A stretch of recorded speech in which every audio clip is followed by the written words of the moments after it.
Даргуул аймгийн иргэдийн төлөөлөгчдийн хурлын төлөөлөгч Дархан сумын 11-р багийн иргэдийн нийтийн хурлын дарга Отгонбаатарын санаачлахаар 9-р сургуулийн сурагчид Дархан сумын 11, 12-р багийн багчуудтай зориулан нүүдлийн номын сан 2 төслийг амжилттай эхлүүлж өнөөдөр 9-р сургуулийн захиргаанд хүлээлгэн өгч байна.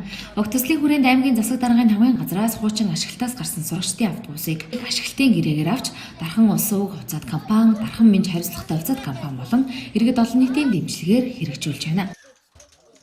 За нүүдлийн номын сан 1-р төсөл бол Дархан сумын 1-р буюу тосгонд бид хийсэн байгаа. Одоо энэ бол 2-р төсөл. За Дархан сумын 11, 12-р багийн хүүхэд багчуудад зориулж энийг Дархан улс сувг, Дархан Минж компани болон иргэд олон нийтийн дэмжлэгээр барьж байгууллаа.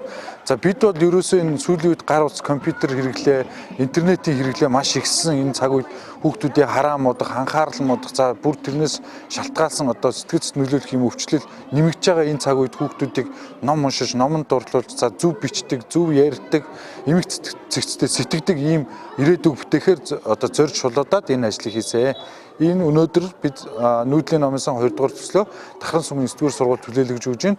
Цаашлаа 9-р сургууль маань арчлалт хамгаалтын хариуцаад ажиллана. Дархан улсын хувьцаат компани маань боловсролын байгууллагууд, эрүүл мэндийн байгууллагууд руу, ахмадын байгууллага руу ер нь нийгмийн хариуцлагын хүрээнд үйл ажиллагаагаа чиглүүлдэг.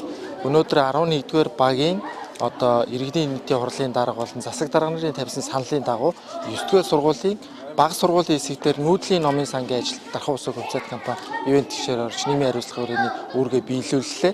За энэ номын сан нь болохоор дулааны улиралд ажилтг юм байна.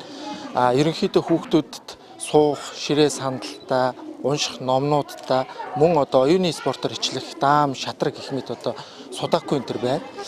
Тэгээд эвтэйхэн хөрхөн ширээнүүд, сандалнууд, за смарт дэлгэц тавиад за хүүхдүүд чөлөөт цагаа болон боловсролтой цаг зав зарцуулахдаа энд одоо дулааны улиралд суугаад чөлөөтөө одоо хичээллэх одоо боломжоор хангасан юм ажил боллоо.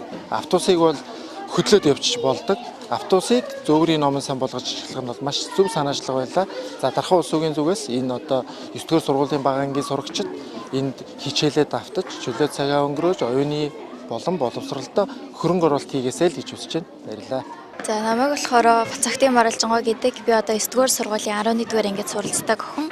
Тэгээд ерөнхийдөө яг ингэж одоо хурааж авч байгаа надад илүү их таалагдж байгаа. Одоо бяцхан дүүнер маань ерөнхийдөө ихэнхдээ гэрээсээ гарахгүй уцаа үзэж сууж идэг та. Тэнгүүтлээ ингээд ядаж энэчнээсээ ингээд ном уншаад ингээд бяцхан ингээд мэдлэгээ бас тэлэх боломжтой болохоор надад бүр амар гоё сонирхолтой санагдаж байгаа.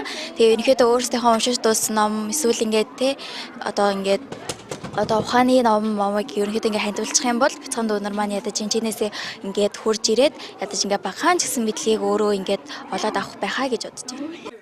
Отгонбаатар нь анхны нүүдлийн номын сан төслийг Дархан сумын 1-ээс 3-р багийн хүүхдүүдэд зориулж хийж байсан юм. Хүүхдүүдийн ном унших сонирхлыг дэмжих, унших ном болон тогтоо орчныг бүрдүүлж өгөх нь энэхүү төслийн гол зорилго бөгөөд хүүхдүүдэд оюуны хөрөнгө оруулалт хийж буйд иргэд талархаж буйгаа илэрхийлж байна.